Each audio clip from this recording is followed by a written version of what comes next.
Right now we're hanging out with the one and only Boots Riley. We're down here, right here near Bobby Hutton Park, in front of a house that is, well, they're trying to foreclose it, but people are securing it. Yeah, well, they had foreclosed it, and while the woman Gayla was at work, they came in, the sheriffs came in and kicked her kids out of here a little while ago, and they foreclosed the house. She was 2 months behind on mortgage. Just 2 months behind? Yeah, 2 months behind after 15 years. And they kicked her out. She's back in there now, and now we're organizing shifts to stay here and protect her and her family while we pressure the bank to renegotiate. Why would somebody do that, man? Being out here for 2 months, why would they do that? I mean, 2 months behind. Why would a bank do that? Well, because, you know, the banks are doing a gigantic land grab. First, they created the crisis by falsifying this housing boom and making folks, you know, think that they could buy houses that would continue to go up in value. So even if it was a payment you would be struggling to make, they would tell you, you know, keep it for a year or so and then resell it and make some money. And this was based on falsified evidence that they showed to people. Right. And then people couldn't do that, and they started defaulting on their loan, and then foreclosures happened, and then that made an even bigger crisis happen. Compounding on that crisis made people lose jobs. Then other folks had to default on their loans. And what's happening now is that banks got paid all this money and made money from the actual payments, and now they own all of this land, and they're grabbing even more. So that's why they would kick somebody out after 2 months. Yeah. Last time we talked about hitting the economic engines. And so one of the things that's being revisited is shutting down the ports.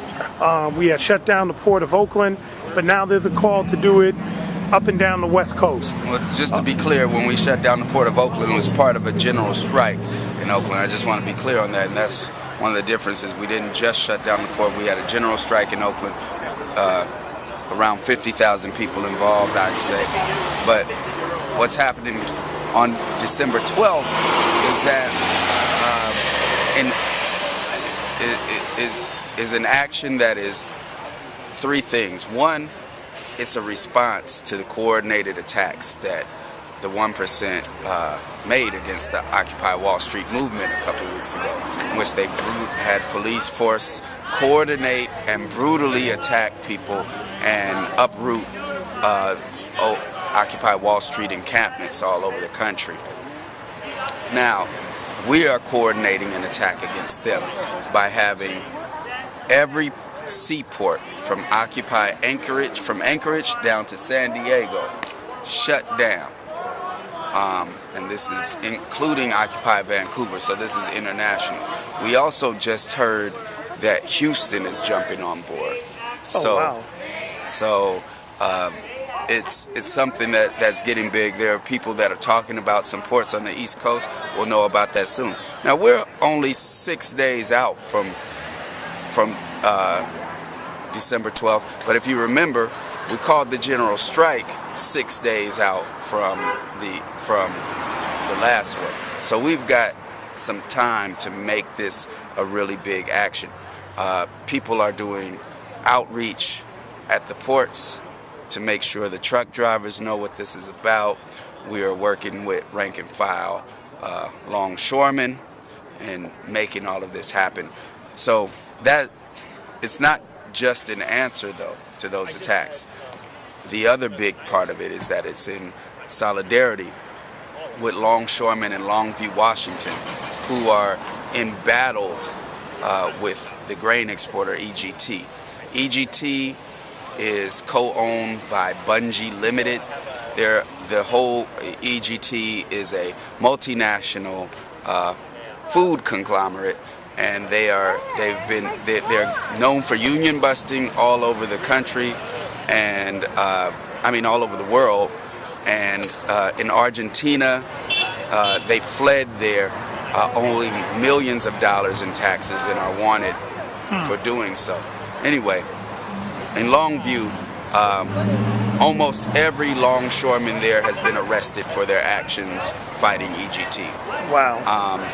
And we are doing this in solidarity. We're shutting down. This is not your mama's union struggle. This is a labor action by the people. And we're saying that we are stepping up our game, and we are doing a cross-trade, cross-geographical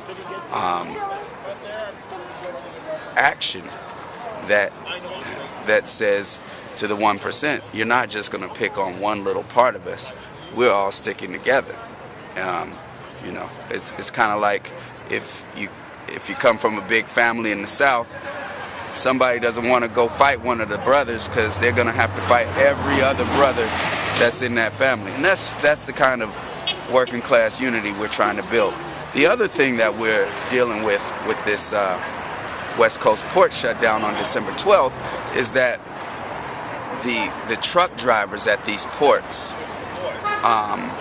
are all underpaid, pay per load, no benefits, and have been forbidden from unionizing, and that struggle has been brought upon them by Goldman Sachs. No, Goldman Sachs is co-owner of SSA terminals, which are all up and down this coast.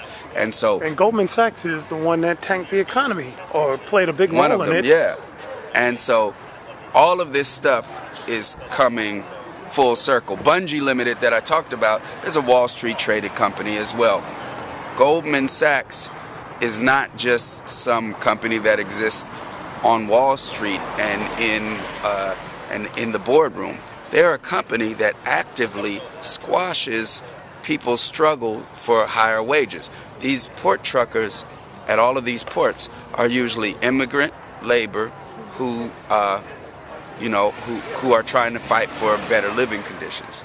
So we are doing all of this in solidarity with that and to bring light to those struggles. Right. As well. I remember, it was about maybe 6 months ago, we covered a big action by many of those truckers downtown Oakland, where they were bringing attention to this. At that time, people ignored them because they were mostly immigrants. Yeah. And, and the usual type of condemnation came forth. Yeah. You should be happy you get a job. Y'all should, this is America. You got to pull yourself up, the bootstrap. Well, the truth is, I think that line of thinking comes from much fewer people than you would think.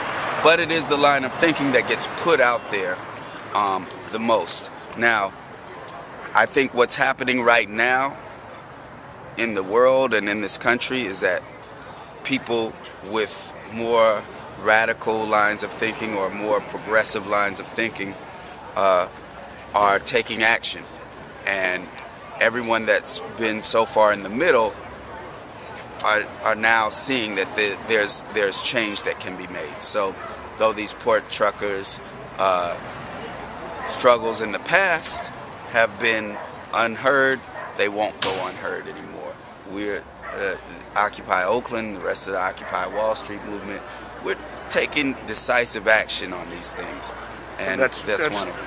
That's real talk, So what's the plan of action exactly on Monday? What are you asking people that are listening and watching this on Monday, the first thing is to meet at West Oakland BART at 5:30 a.m. 5:30 a.m. at the West Oakland BART, and we're going to march to the port and shut that down. What happens is we make a safety hazard by blocking the gates to the port. When we block the gates to the port, we make a safety hazard, and the arbitrator comes out and decides that there's been a safety hazard and that the longshoremen have to go home with pay. So longshoremen will not lose any pay on that day. Just the same way as November 2nd happened, they did not lose any pay because it was officially, quote unquote, not an ILWU sanctioned action. Although obviously I don't have to say much more, but Occupy Oakland and the Occupy Wall Street movement is very on the side of people organizing their labor for collective action and getting higher wages. So 5:30 a.m. 5:30 a.m. That's the first action. Then we'll probably be there for a little while before it's ruled that it's a safety hazard. We're asking people to come and be out there with us. We're organizing food and things out there, things like that.